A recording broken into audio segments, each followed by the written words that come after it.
Subhanallah kan.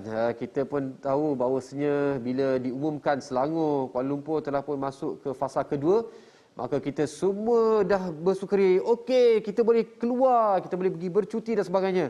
Teruja. Siapalah yang tak teruja kan? Dah terkurung sekian lama, masya-Allah. Inilah peluang untuk kita bersama keluarga dan sebagainya. Tapi ada perkara yang barangkali kita terlepas pandang. Adakah teruja bercuti di musim pandemik ataupun endemik sekarang ini? Perlu kita lihat beberapa faktor sebelum kita bawa diri kita dan anak-anak yang belum vaksin lagi ni keluar bertemu dengan orang ramai. Jadi kita bersama dengan Dr. Arisman Wenge Abdul Rahman, merupakan doktor perubatan Medical Mythbuster Malaysia. Assalamualaikum doktor. Waalaikumsalam warahmatullahi wabarakatuh. Apa khabar? Alhamdulillah sihat. Itu sempat berjalan-jalan ke doktor? Setakat ni masih dalam Selangor lagi lah. Saya tak ke mana-mana lagi. Masya Allah. Okey, jaga SOP ini doktor yang akan memberikan kita kupasan ataupun penerangan tentang peri pentingnya kita nak berlibur ketika musim pandemik ni, bagaimana caranya, apa perlu kita ambil tahu dan sebagainya. Jadi doktor, apa pandangan doktor ketika ini, ketika kerajaan cuba memahami ataupun membantu rakyat dari segi untuk membangunkan sektor ekonomi, pelancongan dan sebagainya, dan kita nak beri tumpuan daripada Selangor dan Kuala Lumpur dah pun masuk fasa kedua PPN. Jadi ramai daripada kita telah mengambil peluang ini untuk keluar bersama keluarga dan sebagainya. Apa pandangan doktor? Perlu tak kita menyambut ni ialah dengan cara yang kita tengok viral, duduk dekat tepi sungai berhimpit-himpit dan sebagainya, kita tengok pun kita takut. Pandangan doktor pula macam mana? Okey. Pertama sekali saya ucapkan terima kasih kepada Assalamualaikum TV Al-Ishraf kerana menjemput saya sebagai salah seorang panel untuk pagi ini. Pendapat saya berkenaan dengan situasi semasa kita bercuti apabila kita dah diberi kelonggaran begini, untuk Selangor, Kuala Lumpur kita lebih kurang boleh dikatakan 4 bulan juga, bermula daripada 10 Mei sebelum raya kemarin kita dah diberikan perintah kawalan pergerakan, maksudnya kita tak dibenarkan untuk melintas daerah, melintas negeri. So lebih kurang 4 bulan, kemudian 10 September kemarin kita dah beralih kepada fasa kedua untuk Selangor, Kuala Lumpur, Putrajaya. So ini adalah satu seperti nafas baru kepada penduduk di dalam negeri Selangor, Kuala Lumpur khususnya. Saya rasa ini adalah lumrah manusia, begitulah sebenarnya. Nak inginkan kebebasan. So sebenarnya bagi saya rakyat sendiri ramai rakyat tahu yang ada bila kita keluar daripada rumah, bila kita pergi ke tempat-tempat tertentu yang seperti pusat peranginan, tempat-tempat yang awam, di situ berlaku jangkitan tu ada. So ini saya rasa rakyat kita tahu, masyarakat dah tahu dah yang ada jangkitan. Tetapi bila ada kelonggaran begini, nafsu nak bebas tu jauh lebih tinggi. Nafsu nak bercuti mengatasi mungkin daripada rasa takut. Tetapi saya rasa ini adalah masih minoriti, dan majoriti rakyat Malaysia kita sebenarnya masih lagi risau dan takut untuk keluar daripada rumah walaupun dah lengkap 2 dos vaksin. So pandangan saya untuk kita pergi ke pusat-pusat peranginan ataupun merentas negeri seperti yang baru-baru ini di Langkawi, ramai yang tertumpu di situ dan keadaan menjadi susah di pesawat, dalam feri. Saya rasa ini masih belum sesuai ataupun belum tepat masanya untuk kita berlibur seperti begitu. Okay? So kita kena lebih berhati-hati. Itu dia pesanan untuk lebih berhati-hati. Bila kita kata berhati-hati itu dia perlu dengan tindakan kan doktor, iaitu menjaga SOP dan sebagainya. Dan apa yang doktor katakan itu saya juga setuju. Kita semua faham bahawasanya lama dah kita menahan rasa terkurung, rasa tak tahu nak cakap macam mana nak digambarkan. Dan pada masa sama doktor, barangkali kita terlupa yang di rumah barangkali ada anak-anak kecil, ada ibu bapa yang dalam golongan warga emas yang terdedah. Barangkali kita ada vaksin, kita mungkin tak mudah dijangkiti, tapi kita bawa balik virus sekali ke dalam rumah. Jadi doktor, apakah langkah-langkah SOP yang boleh kita ambil seandainya kita memang perlu ataupun memang kita nak keluar, pada masa yang sama kita menjaga etika keselamatan SOP itu tadi doktor?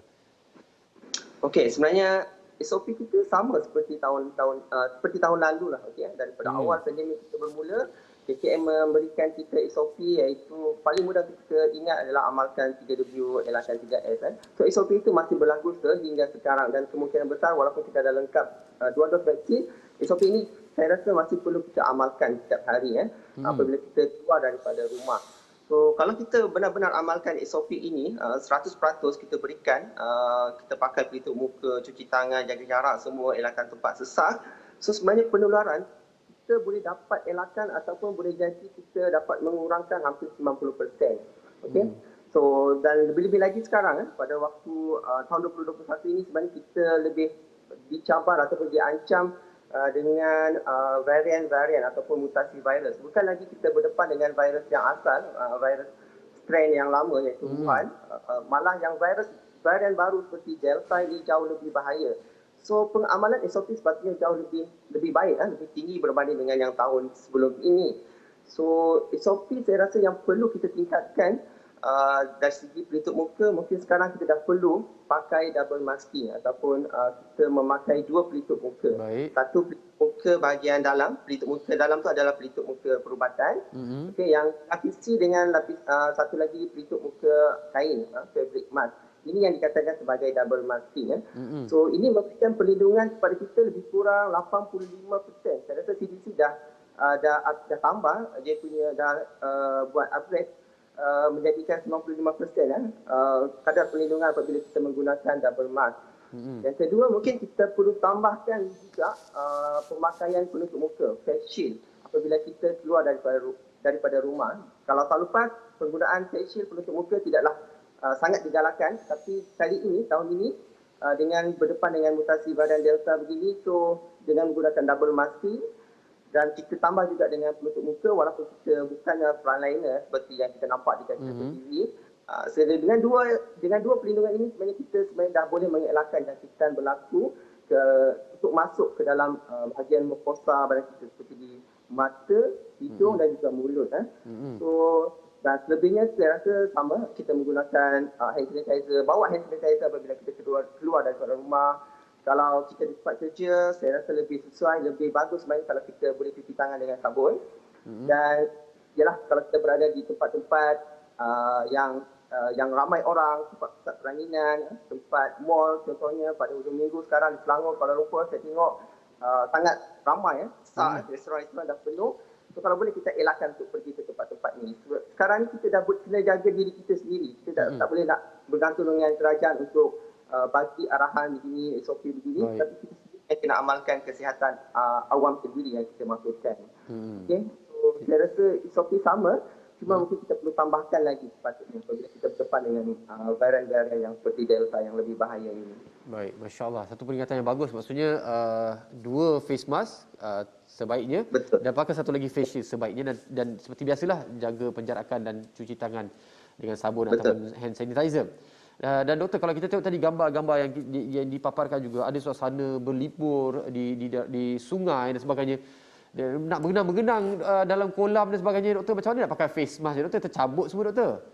Adakah virus ini akan tersebar juga melalui air ataupun dia hidup dalam permukaan air atau di atas permukaan air dan sebagainya, boleh berjangkit juga ke doktor? WHO sebenarnya pernah keluarkan kenyataan ni, CDC juga. Mereka tak boleh dikatakan bahawa penularan berlaku daripada air.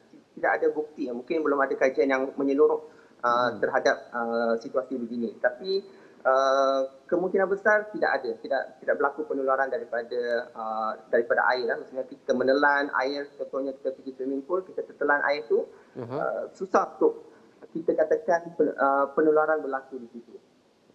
Baik.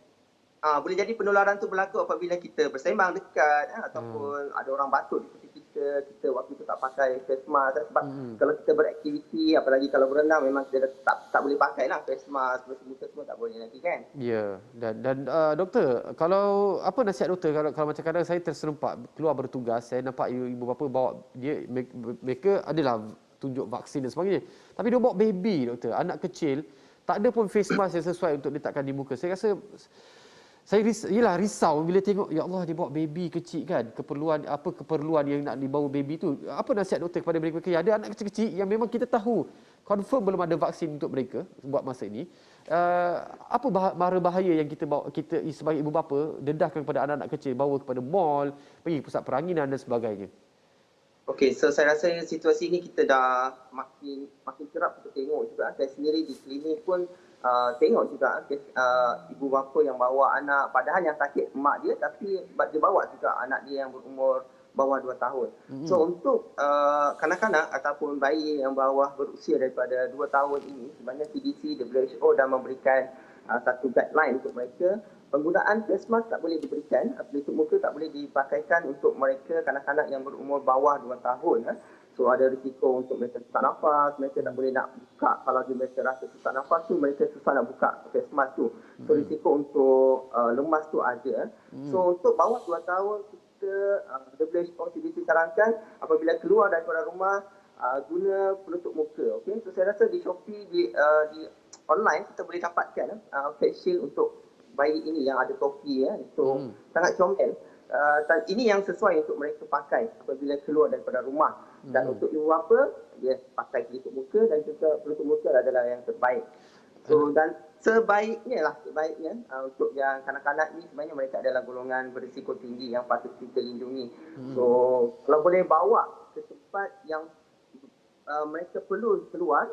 Dan kalau untuk ke mall, bawa makan di restoran, dine-in semua tu saya rasa Tak perlu lagi tak perlu lagi lah kot. Sabar dulu lah kan. Kok selera makan tu sejengkal je, doktor duduk kat kerongkong sedap je kan. Selebihnya yalah takut mendapat bahaya penyakit dan sebagainya. Baik, kita akan berehat seketika. Kembali pas ini doktor. Kita nak tahu pada mereka yang macam contoh macam saya dah full dose, dah genap 14 hari dan sebagainya. Adakah itu satu petanda yang cukup, atau bukan petanda, satu pasport, pasport lah saya kata. Boleh ke mana saja saya boleh terbang ke situ ke sini dan sebagainya. Saya boleh tak payah nak ambil sangatlah face mask, boleh cakap, boleh duduk dine in dan sebagainya. Adakah itu benar? Dan kita akan kembali lepas ini minta tolong doktor kupaskan situasi ini. Kita akan berehat seketika, kembali lepas ini. Alhamdulillah bertemu kembali dan kita masih lagi bersama dengan Dr. Arisman yang akan berkongsi dengan kita tentang keterujaan kita bercuti di musim pandemik ini. Apa yang perlu kita jaga? Tadi kita dah sebut tentang anak-anak dan sebagainya. Dan sebelum kita berehat tadi, saya nyatakan tentang saya ini dah fully vaksin. Dah cukuplah 2 dos dengan tempoh 14 hari itu, dah tempoh matang. Adakah itu pasport untuk saya boleh bergerak ke mana-mana saja tanpa begitu ketatkan sangat SOP? Tadi doktor kata pakai 2 dengan facial kan? Saya kata, doktor tak apalah, selai cukuplah doktor. Sebab saya dah double dose dah. Apa jawapan doktor? Okey, mungkin saya nak keluarkan satu pernyataan daripada WHO yang mengatakan bahawa sebenarnya tiada satu pun vaksin, tiada vaksin untuk apa-apa jenis penyakit, penyakit berjangkit yang memberikan perlindungan 100%. So bermaksud setiap vaksin ini masih ada beberapa persen untuk kita dapat jangkitan walaupun kita dah lengkap vaksin ataupun diisytiharkan sebagai fully vaccinated. Walaupun dah dapat lesen, pasport 2 dos vaksin, sebenarnya ini masih boleh dikatakan tidak selamat, tetapi kita boleh katakan mereka ini jauh lebih bersedia untuk menjaga atau melindungi diri mereka berbanding dengan mereka yang belum lengkap ataupun belum vaksin. So ibaratnya begini, apabila mereka yang dah lengkap 2 dos vaksin, fully vaccinated ini, maksudnya adalah 2 dos vaksin diberikan, dos kedua tambah lagi 14 hari selepas tu, ataupun single dose tambah lagi dengan 28 hari daripada suntikan terakhir tu, baru dah dikatakan sebagai fully vaccinated ataupun dapat perlindungan lengkap. Ibaratnya kita lebih bersedia apabila kita keluar daripada rumah berbanding dengan mereka yang belum vaksin. Seperti kalau kita keluar ke mana-mana tu, ibarat kita ada bodyguard ataupun ada askar yang bersama-sama dengan kita. Sekiranya jika ada musuh tiba-tiba datang menyerang tanpa kita sedar, so askar dengan bodyguard ni akan pertahankan diri kita dahulu. Okay, maksudnya masalahnya apabila kalau musuh tu terlalu kuat ataupun musuh tu terlalu banyak, so ada kemungkinan bodyguard ataupun askar kita akan tewas. So boleh jadi kita akan cedera, boleh jadi ada risiko kematian. So seperti vaksin juga, walaupun kita dah lengkap, ada vaksin yang boleh protect diri kita bila kuman masuk dalam badan, kita punya sedar kutip, kita punya antibody boleh lawan dia, tetapi ada kemungkinan kita masih boleh jatuh sakit. Tetapi data telah menunjukkan bahawa untuk mereka yang telah vaksin ataupun kadar vaksinasi dalam Malaysia kita yang meningkat ini telah diterjemahkan dengan kadar penurunan kes, kemasukan ke ICU, kemasukan kritikal, kemasukan yang bergejala ke hospital dah makin kurang. Okay, kadar kematian juga makin berkurang di kalangan yang fully vaccinated. So untuk jadikan sebagai 2 dos vaksin sebagai satu lesen untuk kita keluar tanpa mengamalkan SOP dengan baik. Contohnya ialah macam tak nak pakai face mask atau tak nak pakai penutup muka. Risiko jangkitan tu masih ada, tetapi mungkin untuk jadi lebih serius tu berkurangan. Kalau kita amalkan macam saya cakap tadi lah, satu langkah untuk kita jaga diri kita adalah dengan vaksin. Tetapi dengan satu langkah saja tak cukup. So kita kena amalkan juga SOP untuk protect diri kita dapat perlindungan yang seperti 90%. So risiko penularan walaupun kita dah keluar rumah, walaupun kita dah pergi ke tempat yang susah, tapi kalau kita boleh amalkan SOP ni, kita jarak, kita elakkan sembang dekat, pakai penutup muka, double mask. So ada kemungkinan kita susah untuk dijangkiti. So walaupun dah ada 2 dos vaksin, jangan ambil remeh-temeh dengan SOP, tetap amalkan SOP kita lah. Dan doktor, ada kaitan tak kalau kata pandangan saya kata barangkali nak kaitkan apa doktor katakan tadi, ada varian-varian yang lebih mengganas, lebih dah berevolusi. Mungkin vaksin yang kita ambil yang sebelum ni dia tak berapa cukup mantap lah untuk berhadapan dengan virus yang sentiasa berubah menjadi lebih baik, lebih kuat lah. Macam mana pandangan doktor? Adakah benar apa yang saya katakan ni? Benar. Kalau kita tengok balik, kalau kita tengok keadaan di luar negara kita, contohnya seperti US, UK, Israel, dengan kadar vaksinasi mereka yang sangat tinggi, tetapi mereka diancam oleh varian Delta. Varian Delta sekarang adalah boleh dikatakan adalah virus COVID-19 yang seluruh dunia. Kita dah bukan berlawan dengan strain yang lama, Wuhan, tapi kita sekarang berdepan dengan varian Delta. So, kemungkinan mereka dapat gelombang yang baru, mereka diancam. Mereka telah longgarkan SOP mereka, kemudian dapat datang varian Delta, mereka ketatkan balik SOP walaupun mereka dah lengkap kadar vaksinasi. So, untuk seperti negara kita pula, kita mengambil vaksin yang antara yang terbaik, Pfizer, AZ, Sinovac. Seperti yang kita tahu, untuk Pfizer sendiri, untuk melawan varian Delta, untuk mereka yang dah fully vaccinated dengan Pfizer, data CDC menunjukkan lebih kurang 96% kita boleh elakkan kemasukan ke hospital untuk mereka yang dapat vaksin Pfizer lah. 88% kita boleh elakkan daripada dapat simptomatik, sakit itu bergejala. Ini untuk khas untuk varian Delta. Okay. Kalau AZ pula pun lebih kurang juga, 92% boleh elakkan kemasukan ke hospital. So dengan vaksin yang ada sekarang sebenarnya kita mampu melawan varian Delta, tetapi risiko jangkitan tu masih ada. Dan kita tahu pula bahawa varian Delta jauh lebih ganas. Dalam masa 15 saat saja dia dah boleh menularkan kepada 5 hingga 8 orang. Berbanding dengan virus yang asal, ambil masa mungkin 15 minit, lepas tu hanya menularkan 2 orang atau 3 orang sahaja. Tadi apa doktor, 15 saat? Untuk varian Delta, CDC WHO mengatakan bahawa penularan boleh berlaku hanya dalam masa 15 saat. So, merebak ke 5 ke 8 orang, macam tu? Yes, betul. Kadar kebolehjangkitan dia apabila satu orang yang positif, contohnya lah, kita tengok balik keadaan yang saya ada tengok video di Air Asia tu, dalam pesawat kan. Kalau ada satu orang yang positif COVID di dalam tu, ada kemungkinan dia boleh menularkan kepada 5 atau 8 orang lagi penumpang dalam pesawat tu. Itu 15 saat dah. Kalau kata duduk dalam pesawat tu lebih daripada 15 saat, dah kira 30 minit baru satu kapal terbang tu, doktor. Wallahu alam. Wallahu alam. Okey, baik. Jadi ialah kita perlu nak buat penjagaan rapi ni. Tadi yang sebagaimana doktor katakan tadi, kita pun tengoklah viral lah ya. Ke Pulau Langkawi tu, ialah mereka ada tujuan mereka dan sebagainya. Tapi mengambil risiko katalah dalam kata tu, dia kata okey dah complete, dah tunjuk MySejahtera. Tapi ada juga rakan-rakan saya dah complete dose dan sebagainya, doktor, masih lagi positif. Dia terkena juga jangkitan, dia positif dan sebagainya. Dan adakah bila buat RTK, kata dalam perjalanan tu, saya dah buat RTK sebelum saya perjalanan dan sebagainya, dan buat self check yang pakai yang dan sebagainya.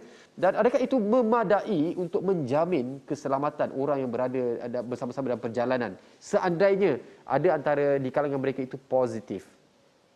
Sebenarnya tidak terjamin keselamatan penumpang-penumpang dalam pesawat. Okay?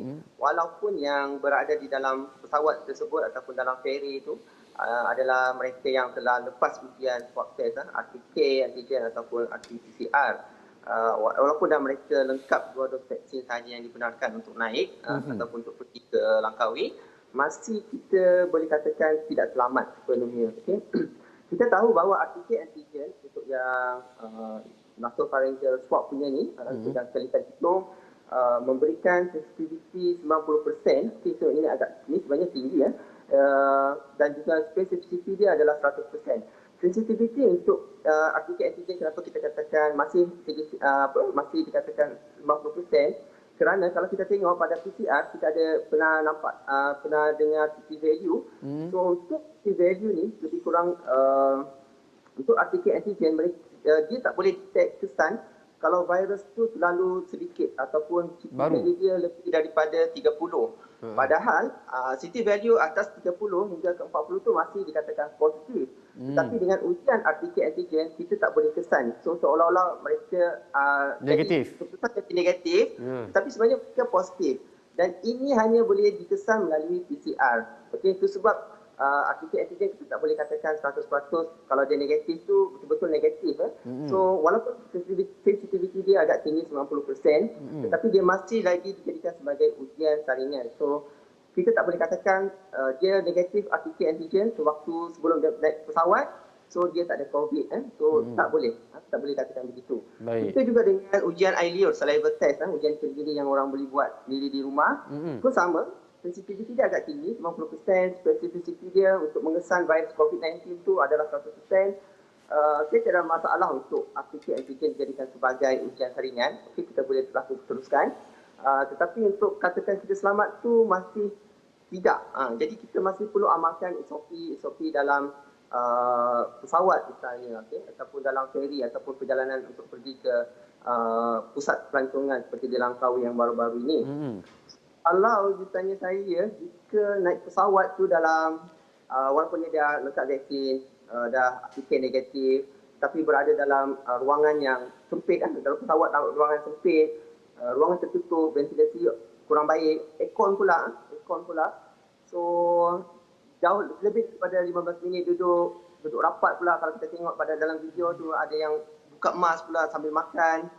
So ini adalah tidak selamat dan ini masih dikatakan bahaya. Baik. So mungkin saya nak ambil kesempatan sikitlah dalam live ni. Mungkin kita boleh bagi pendapat, pandangan kepada kerajaan untuk, sebab kita tahu selepas ni selain daripada Langkawi, bulan Oktober ni mungkin Genting Highland, Melaka, saya dah tengok Pulau Tioman pun akan dibuka sebagai pusat pelancongan. Selepas Langkawi, jika uji kaji Langkawi ini berjaya, maksudnya tidak ada kluster ataupun tidak ada breakthrough ataupun gelombang sebab oleh gelembung pelancongan ni Langkawi ni lah. Kan? Saya harapkan the next adalah kalau boleh kita kurangkan, kerajaan kurangkan kapasiti penumpang dalam pesawat supaya kita boleh dapat aplikasikan penjarakan 1 meter. Maksudnya 3 tempat duduk tu hanya diisi oleh 2 saja. Yang tengah-tengah tu kalau boleh kita biarkan kosong. Begitu juga dengan dalam feri. So mungkin yang kedua tu kalau boleh sebaik-baiknya kalau kita wajibkan penggunaan double mask dengan tutup muka apabila berada dalam pesawat. Saya rasa itu sangat-sangat baik dan sangat-sangat membantu untuk melindungi diri mereka walaupun berada dalam ruangan tertutup jauh lebih lama 15 minit dan sebagainya. Dan terakhir mungkin saya beri pandangan kepada kerajaan untuk jangan membenarkan dahulu kanak-kanak bawah 12 tahun untuk pergi bercuti. Mereka adalah golongan berisiko dan begitu juga dengan golongan ibu hamil. Kalau boleh sebaik-baiknya jangan benarkan mereka ini untuk pergi bercuti dahulu. Masya Allah. Wow, satu pandangan yang sangat bagus. Saya bersetuju dengan apa yang doktor katakan tu. Ya, secara rasionalnya kita mendedahkan kepada nak memenuhi keperluan berlibur itu, kita risiko keadaan anak kita. Kalau boleh yang belum vaksin, yang umur 18 tahun ke bawah, dia tak ada vaksin lagi kan, yang belum sekolah mendengar sebagainya, tak perlulah lagi. Bersabar, insya-Allah. Sabar itu manis nikmatnya di hujung nanti. Jadi doktor, terima kasih atas perkongsian. Kita ada masa lagi ke? Okey, Ustaz pula doktor. Hari ni pada pagi saya dengan Ustaz. Tadi chef pun saya panggil Ustaz. Dan barangkali insya-Allah amin doktor. Panggil Ustaz, Ustaz pendakwah yang penuh dengan ilmu perubatan. Jadi doktor, kita nak menjelang kepada fasa endemik insya-Allah Oktober tadi sebagaimana yang doktor katakan tadi. Doktor rasa apa yang perlu kita siap sediakan? Saya rasa kerajaan dah sangat membantu untuk merancangkan ekonomi, kehidupan dan sebagainya. Saya rasa yang ketinggalan di sini adalah sikap kita. Pandangan doktor bagaimana? Saya setuju. Saya setuju. Sikap rakyat, sebenarnya kerajaan telah memberikan apa kita dia panggil macam percaya kepada rakyat yang boleh menjaga SOP dengan baik dan sebagainya. Tetapi saya rasa mungkin boleh dikatakan majoriti yes masih mengamalkan SOP dengan baik. Tapi golongan minoriti ini yang masih, contohnya kita boleh katakan contohnya golongan anti-vax yang masih kabur-kabur sama-sama untuk mengamalkan SOP dan malah meremehkan SOP yang dikeluarkan. So mereka ini adalah boleh jadi penular, boleh jadi sumber penularan kepada kita yang lain. So sikap kita untuk menghadapi ataupun masuk ke dalam fasa endemik kemudian jangkaan Oktober ataupun awal bulan November, so kita perlu tingkatkan pengamalan SOP walaupun dah lengkap 2 dos vaksin. Okey, saya rasa kerajaan komit untuk untuk beralih kepada fasa endemik, kerana kalau kita tengok statistik harian kita, data telah menunjukkan kadar kemasukan ke ICU, ke hospital, kadar kematian. So sekarang semua graf itu dah semakin menurun. Okay? Kalau ikut ramalan daripada KKM yang keluarkan, mereka ramalkan mungkin dalam hujung November tu lekuk graf itu dah start melandai. So ada kemungkinan fasa endemik kita mungkin diisytiharkan ataupun kita beralih pada waktu November. Kalau bulan Oktober kita tengoklah. Saya rasa kita kena tengok dalam 2-3 minggu ke depan ni, 2 minggu ke depan, untuk kes di Selangor dan Kuala Lumpur ataupun daripada Langkawi sendiri. Sebab kita tahu Selangor, Kuala Lumpur selepas dah diumumkan dah boleh rentas daerah tu, dia dah pergi mana-mana, pusat pelancongan pelancongan dalam Selangor sendiri, pergi ke hotel, pergi ke mall, berbelanja dan sebagainya. So kita mungkin dalam 2 minggu ke depan, mungkin awal bulan Oktober ni, kalau tidak ada berlaku kluster ataupun gelombang yang baru, so ini menunjukkan bahawa majoriti rakyat kita dah boleh mengamalkan SOP dengan baik. Dan saya rasa untuk kita masuk kepada fasa endemik ke depan, insyaAllah kita boleh berjaya dengan teruskan kekalkan amalan SOP ni lah. Baik, alhamdulillah. Peringatan yang baik daripada doktor. Terima kasih, pandangan-pandangan doktor itu saya rasa sangat jelas berdasarkan ilmu, laras ilmu dan rujukannya. Alhamdulillah, dan saya yakin bahawasanya rakyat Malaysia semua faham, dan terima kasih kepada kerajaan sebab kerajaan memahami keperluan hari ini kita perlu hidup dengan virus COVID-19, kita perlu berdamai dengan mereka. Tapi dalam kata berdamai, jangan sampai lupa diri, kelak nanti COVID-19 memakan diri kita. Jadi insya-Allah kita perlu bergerak seperti biasa, uruskan ekonomi kita, keluarga kita, persekolahan seperti biasa. Insya-Allah doktor pun ada mungkin pesakit dan sebagainya untuk datang dan jumpa. Cuma kita jagalah SOP. Yang tak perlu kita lupakan dahulu, kita sabar dahulu. Ya doktor, terima kasih banyak doktor atas perkongsian. Masya-Allah, ianya sangat mengujakan dan membuka minda kita bersama hari ini insya-Allah. Dan kita akan berehat seketika buat para penonton semua. Insya-Allah apa yang kita kongsikan ini adalah satu untuk peringatan buat kita insya-Allah. Itulah tugas kita, saling ingat mengingatkan walaupun sekecil-kecil perkara hinggalah ke sebesar-besarnya. Kita akan berehat seketika, kembali pas ini dengan satu lagi perkara untuk kita kongsikan buat para penonton semua.